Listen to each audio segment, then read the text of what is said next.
Resident Evil 8.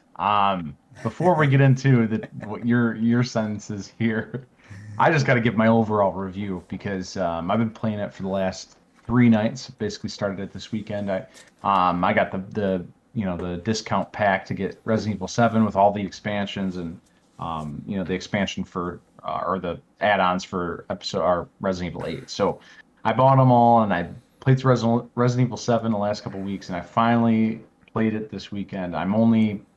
At this point, I'd probably say a third to a half of the way through. I can't be that far into. I may not even be. It's probably a third of the way into it if I had to make a guess. Um, Dude, you need to play this game. Like I said, I haven't beat the game. I haven't finished this game, but this is the closest I've ever been to Resident Evil 4.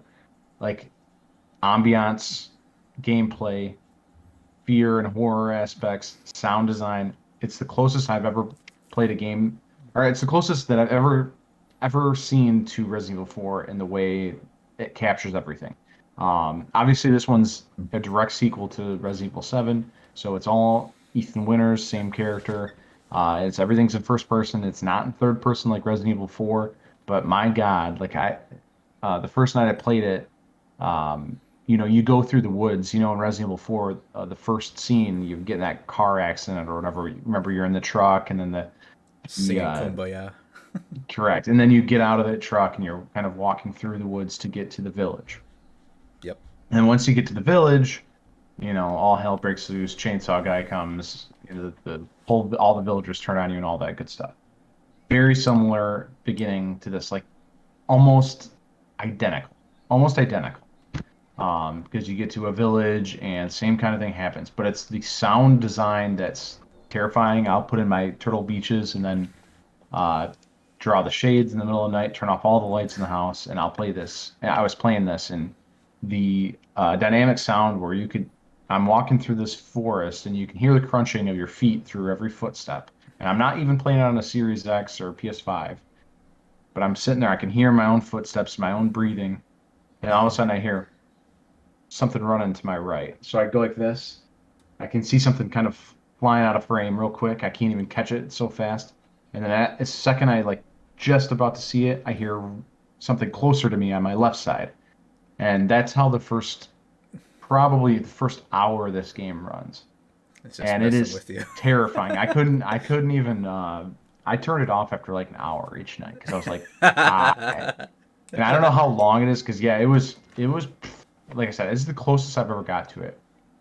Closest I've ever got to a Resident Evil 4. It's definitely better than Resident Evil 4 in my opinion, so far. But a lot of the same parts that has been missing in the older games, where you have treasures around. Like you get spoiler warning if you haven't seen the trailer.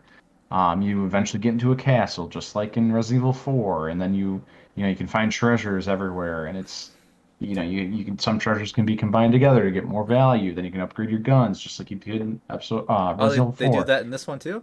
Everything is like that. It's Oh, very nice. similar. I'm telling you, you love Resident Evil 4.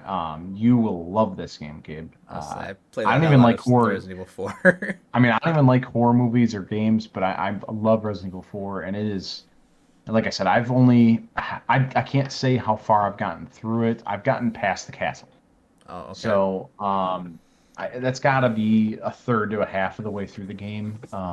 Probably took me. I don't know the full runtime. It's probably 5 or 6 hours into the game would be my guess. Mm-hmm. And but I could be lowballing that. I might be further, not as far ahead of the game as I think I am, but I won't know until I fully complete it. But it is terrifying.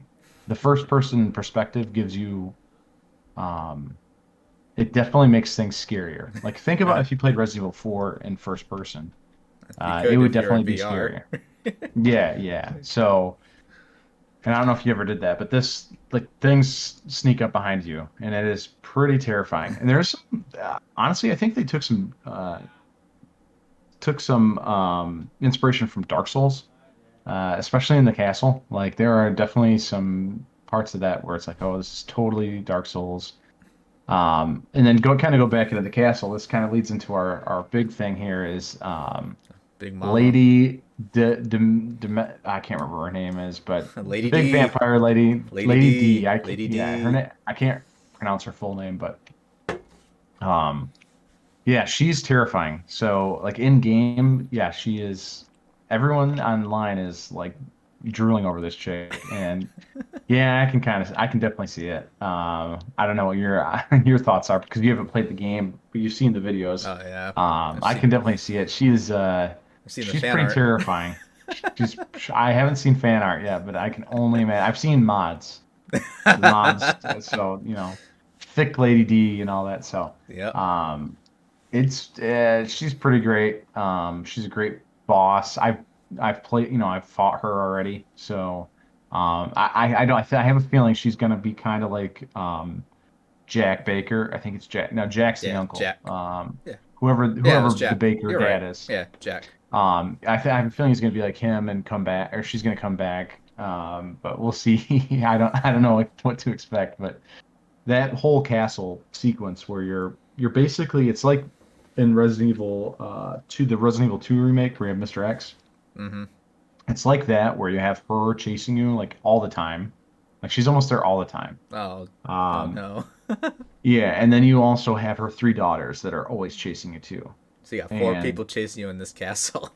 yeah, so anytime you like have you really like outside of a safe room, like every time I would get there, I'd see her, she would see you. Like it doesn't matter if you were like sneaking. If you were just peeked out a little bit, she'd turn around and be like, start yelling at you. And then, as you progress and take out her daughters, who are the other chicks in the castle, she like knows they're dead and like comes after you even more, like harder and harder, and stops like will chase you through further rooms and things. So I was basically like, all right, go to this place, run to a safe room, because there's like one safe room in the castle that's like the one that everything's centered around. Yeah. So I would basically do my task and run back because there'd be two people, there'd be at least two people after me every single time I did anything in the game. So yeah, so far like I said, I've just scratched the surface. There's another character. I think it's all centered around like yeah, I don't know the full story and I don't want to break it all to everybody that hasn't played, but there's like four families and they're the vampire. This chick is like one family of vampires and there's another family of werewolves and then there's two other families that I don't know much about, but um yeah, it's great. Dude, you got to play this game. I mean, you have to play this game, Gabe. You will love it. Most likely will eventually. I Yep. probably when it has like the all like the DLC and things like that, because that's when I got the number 7. I waited and waited until finally it was like October. That's when they had their Halloween special, and Mhm. it had all the DLCs for number 7 on sale. I think I got it for like $30, and it was really worth it too because I played the hell out of everything besides one DLC, and that was the one uh with Jack's other brother. Yep. That was the only DLC I didn't play. That one is awesome, But by the way. I actually like Jack's birthday party one. That was like the one I had more fun with. That's the only one I didn't play. Yeah, that I think to me, I actually got all the highest scores and everything, for that. And it was kind of like a lighter version of Mercenaries because it reminded me a lot of it because you get power ups and speed boosts and things like that. I think that's where they elaborated more on that to the new Mercenaries mode because like I Mhm. saw there they had like fast reloading and things like that. And I remember playing the Jack's birthday party one. They actually had where you had speed movement, more power, stopping power. So I think they kind of like took that idea and concept from that DLC and put it towards the Mercenaries one. Um, yeah, no, I will eventually play it because I did love number 7, so I will eventually play number 8. Just don't know when because I'm still trying to get through Mass Effect right now. Yeah, I mean, there's no way. When you have an opportunity to play this game, I'm telling you right now, you're gonna love this game. It's better than seven, hands down. It's better than seven. And I really I like was just seven. looking at the gameplay. The combat looks a lot more better than number 7. Yeah, I mean, and they explain like why your combat's better, and like Okay. he gets fully trained and stuff. So, it's great though. I couldn't recommend it. I'll probably give another review or a final review, but so far so good. I mean, Yeah. it's a really really really great game.